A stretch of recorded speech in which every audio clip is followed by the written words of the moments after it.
Hey folks, and welcome back to another episode of Straight Talk Whiskey. I'm Nick, here with you as always, and thanks for joining us for episode number 65. Now, in honor of Bourbon Heritage Month this September, we have E.H. Taylor Jr.'s Small Batch, Bottled and Bond, Straight Kentucky Bourbon. So, let's get into a little bit of the history before we get into the whiskey. Now, Edmund Haynes Taylor Jr., or E.H. Taylor, originally purchased a distillery back in the day, around 1870, called the OFC Distillery, or the Old Fashioned Copper Distillery. Now, E.H. Taylor was really big into innovating and using the finest methods and products available. So he introduced copper fermenters, the fermentation tanks. He used column stills, which was new for the time, and a bunch of other things. Steam heated warehouses, a bunch of different things that are out there, and I can't remember all of them, but he was a real big innovator of his time. So we're talking 1870. He was around for a while.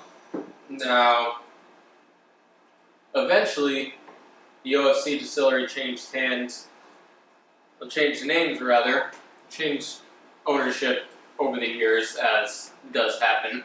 And with Prohibition, I think we were down to only 4 distilleries in the U.S. that was even able to make whiskey, of course, for medicinal purposes, if you will. If you could get that doctor's note, then you'd be good. But the OFC Distillery became the George T. Stagg Distillery, which eventually became Buffalo Trace, and it has been around for so many years. I believe now it's owned by Sazerac, as the parent company.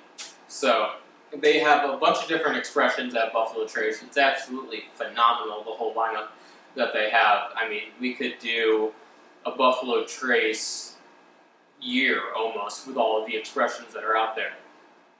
And so that's really neat. And one thing that is interesting about the small batch, the E.H. Taylor series in general, is you always get this classic tin, which is kind of cool. It's, it pops out anywhere in any store. If this is sitting amongst a bunch of bourbons, this is the one that's going to stand out the most. And they're highly sought after. There's a bunch of different expressions, and people go absolutely nuts trying to find this stuff. The small batch is basically the entry level. It's the easiest to find, I think, in my opinion, from what I've seen and what I've gathered from other people around online. But one thing that's neat about this is the disclosure that you get with this whiskey. Now, we have small batch, which is great. We know that has to deal with how many barrels are made out of a single batch. And so we get a little information on the history. Obviously, Bottled and Bond, we know that it's 50% ABV. It's been in warehouses for a minimum of 4 years. Also why we can call it a straight Kentucky bourbon whiskey, because it's been aged for at least 2 years. And it's got stuff all over this tin. Right on the top it says, "Let the label tell the truth." So there you go there. And you also have a little thing on the back that says E.H. Taylor Jr. is not accidental. Its supremacy as pure beverage whiskey bottled and bond is fundamental. And then it goes through all of the unique characteristics that makes it so special. Now, it doesn't say that it's made in Buffalo Trace anywhere on here, but it says distilled, aged, and bottled by the Old Fashioned Copper Distillery, which, if you know the history of Buffalo Trace Distillery, is the OFC Distillery, just a different name. So they're playing kind of cute there. It's still the same distillery that's been in Frankfort, Kentucky since before 1870, because it used to be, and I forget the name, but it used to be a distillery before that as well, when it was purchased by E.H. Taylor. So there we go. Not too bad. Price-wise, I was looking around $40 for this, where I was over the summer. So take a look at the color. we've got a nice amber, sort of autumn leaves, amber goldish hue going on in there. Let's go in for the nose.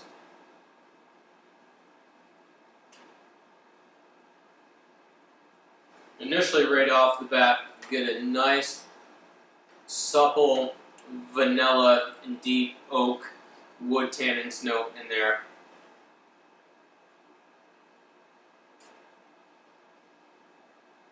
It's not overpowering, which is interesting. Usually you get, at 50% ABV, you get a big, powerful sort of punch as to the dominant flavors, or dominant aromas, rather, that are in the whiskey that, climb out at you. Not so much the case here. It's really sort of subtle, and I've talked before about this sort of campfire palate that I've noticed before, and a lot of that has to do with the slightly graham crackerish marshmallow wood toasted oak aromas that come together and combine, and one doesn't stand out over the other, but it all meshes together in a nice tied up package. So let's go in the first taste.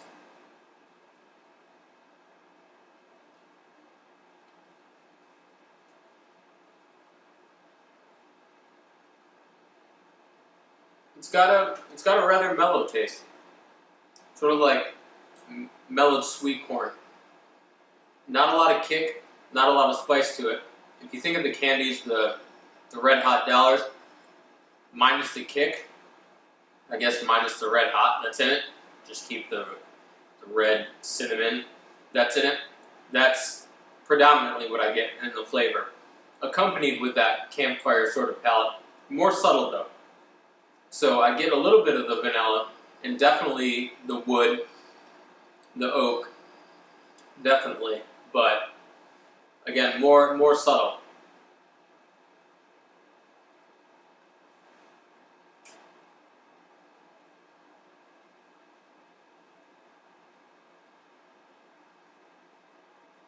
The thing that got me when I looked at the bottle is you read through this, and it goes through, what makes a small batch. Aged inside warehouses constructed by each seller over a century ago. Blah, blah, blah. Small batch of these select barrels were blended together. We all know the story of small batch. It's pretty common these days. Everything is small batch, basically. But the thing that got me was in talking about the flavors. A lot of bottles will give you the nose, the flavor, and the finish. But this doesn't. It just gives you blah, blah, blah about the barrel's complex flavors. Now, you could disagree with me on this, but they're not really that complex of flavors. They're flavors that you find in other similar bottled and bond bourbons.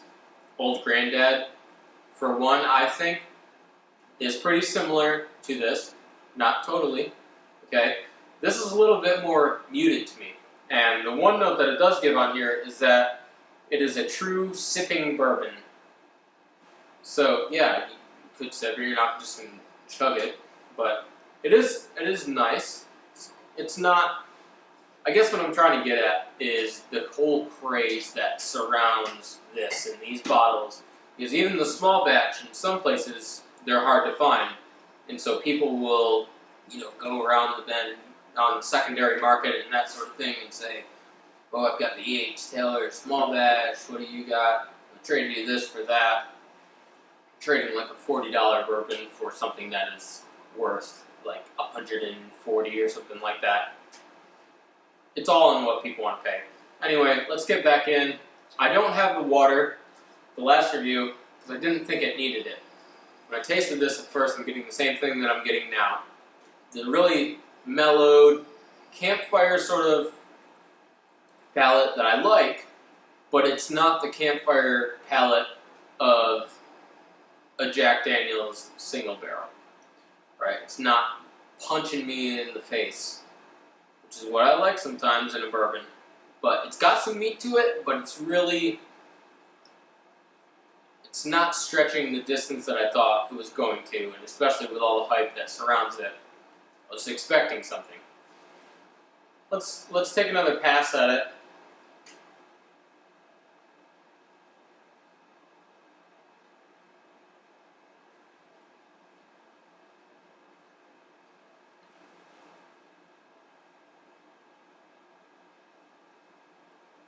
Slight hint of fruitiness to it. And I can't put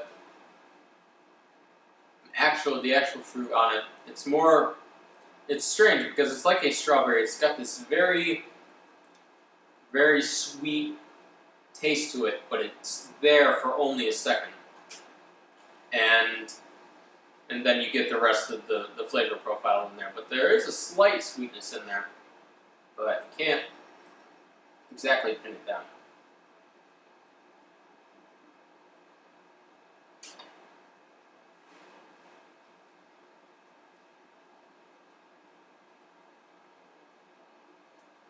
Yeah, I mean,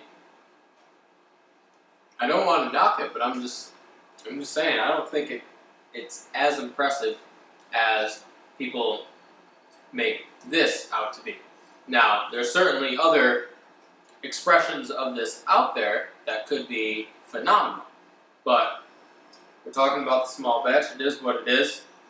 So let's go in for the score for episode number 65,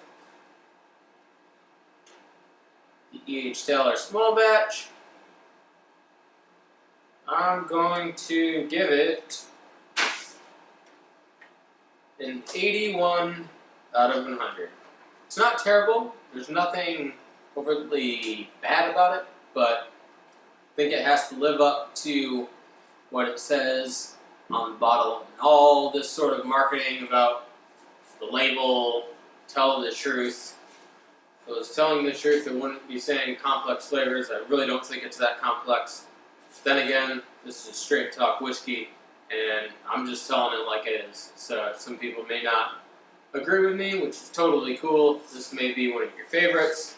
It's not something that I'm just gonna like chuck off the shelf because it is decent, but maybe I'll experiment a little bit with it, add a little bit of water, see if anything changes, because, you know, I'm open to anything at this point. So, that's been episode number 65. It was a rather quick one, rather than compared to our other videos, but hope you'll join us next week. We'll have a scotch for you, continuing down in the trajectory of how we usually do the reviews. Try to go from, say, bourbon to a scotch to a world whiskey, which could be Canadian whiskey, French whiskey we've done before, and then go into an Irish whiskey. So we're trying to keep that pattern going. So if you're having a drink along with me, hope you'll have a great end of the night and a great week ahead if you're celebrating the Labor Day holiday. Hope you have a safe and a good one, and we'll see you next time.